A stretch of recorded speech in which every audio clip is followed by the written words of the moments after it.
Ever wondered just how powerful nuclear weapons really are?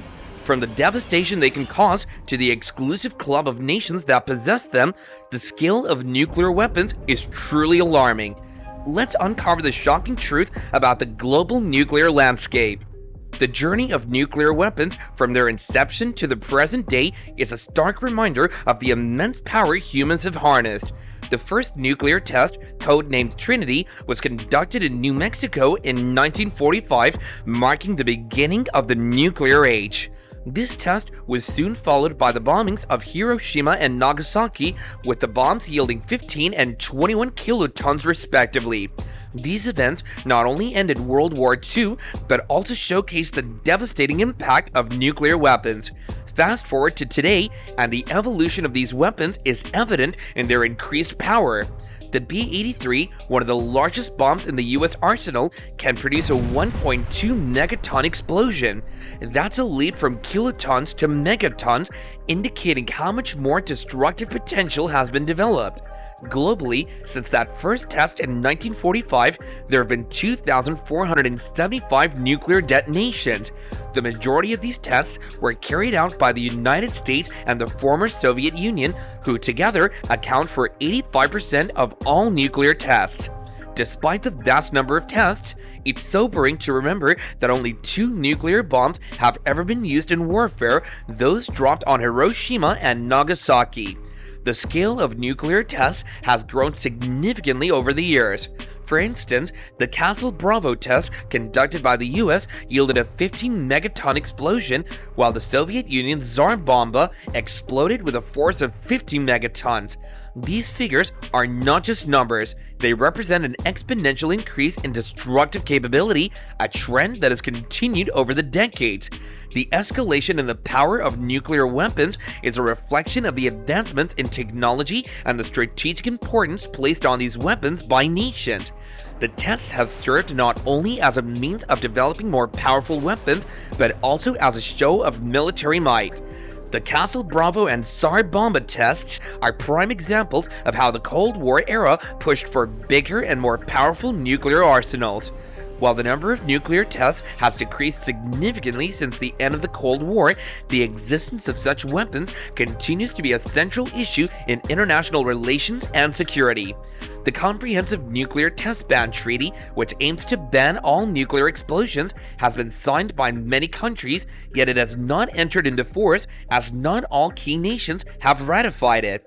The legacy of nuclear testing isn't just about the weapons themselves, but also about the environmental and health impacts these tests have had.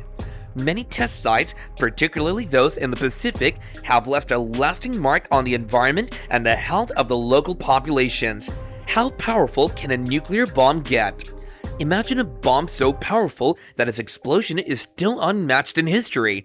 That's the Tsar Bomba for you. In 1961, the Soviet Union tested what would become the benchmark for sheer explosive power. The Tsar Bomba's blast was an astonishing 50 megatons. To put that into perspective, it was 3,333 times more powerful than the bomb dropped on Hiroshima. The test wasn't just a display of power, it was a message during the height of the Cold War. The bomb was so large and heavy that a specially modified plane had to carry it. When it detonated, the plane nearly didn't make it out. The shockwaves broke windows hundreds of miles away in Norway and Finland, and the Earth itself trembled, with shockwaves felt on the third pass around the globe. The Tsar Bomba was officially known as the AN-602, and it was the most powerful nuclear weapon ever created and tested. The bomb was designed by a team of Soviet physicists, which included the famous Andrei Sakharov, later a renowned dissident and activist.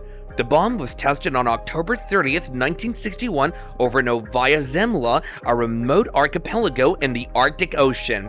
The bomb's code name was Ivan, and it was intended to have a yield of up to 100 megatons. However, this was halved due to the resulting radioactive fallout.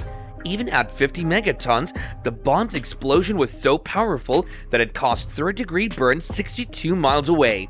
The mushroom cloud reached 38.5 miles high, 7 times the height of Mount Everest, and the cap of the cloud reached 60 miles wide. The Tsar Bomba was a three-stage bomb that used a design that could theoretically have yielded an explosion of over 100 megatons if it had been built with a uranium-238 tamper. However, the designers decided against using this material again to limit the amount of fallout. The bomb was never intended for use in conflict. It was too big to be delivered by missile and too dangerous to be used near populated areas. The legacy of the Tsar Bomba goes beyond its record-breaking explosion. It stands as a symbol of the terrifying potential of nuclear weapons and the human capacity for destruction. It also serves as a reminder of the importance of nuclear disarmament and the need to prevent the proliferation of such weapons. The Tsar Bomba is a chapter in history that we hope never to repeat. What if the Soviet Union had created a 100 megaton bomb? The Soviet Union once toyed with the idea of creating a bomb twice as powerful as the already mind-boggling Tsar Bomba. If they had gone through with it, this bomb would have been equivalent to 6,666 Hiroshima bombs. That's not a typo. We're talking about a weapon that could unleash a blast so massive, it's hard to even imagine. The Tsar Bomba itself was a beast. When it was tested in 1961, it created the largest explosion ever made by humans with a yield of 50 megatons. But the scientists behind it had initially planned for a bomb with a yield of 100 megatons. So why didn't they build it? Well, they realized that the radioactive fallout from such a colossal explosion would be catastrophic. Even at 50 megatons, the Tsar Bomba was a statement piece during the Cold War, a demonstration of the Soviet Union's nuclear prowess. It was never intended for actual combat, though. The sheer size and the resulting fallout made it impractical for warfare, but the fact that it could have been made even more powerful is a chilling thought. The theoretical 100 megaton bomb would have been a turning point. Its explosion would have been so vast and so devastating that it would dramatically shift the balance of power. The environmental impact alone would have been global, affecting not just the immediate area, but potentially altering weather patterns and harming ecosystems far removed from the blast site. This bomb was a series of nuclear tests that pushed the limits of how much destruction nuclear weapons could cause. The United States and the Soviet Union were in a race to build the biggest and most destructive bombs possible. It was a time when the world lived under the shadow of nuclear annihilation, with children practicing duck and cover drills and families building fallout shelters. Thankfully, the 100 megaton bomb remained on the drawing board. The world has never seen its like, and with any luck, it never will. The Tsar Bomba remains the peak of nuclear weapons tests, a peak that hopefully represents the furthest extent of our flirtation with such destructive power. How do the sizes of nuclear explosions compare from North Korea's 2013 test and the Hiroshima bomb to the B-83 bomb?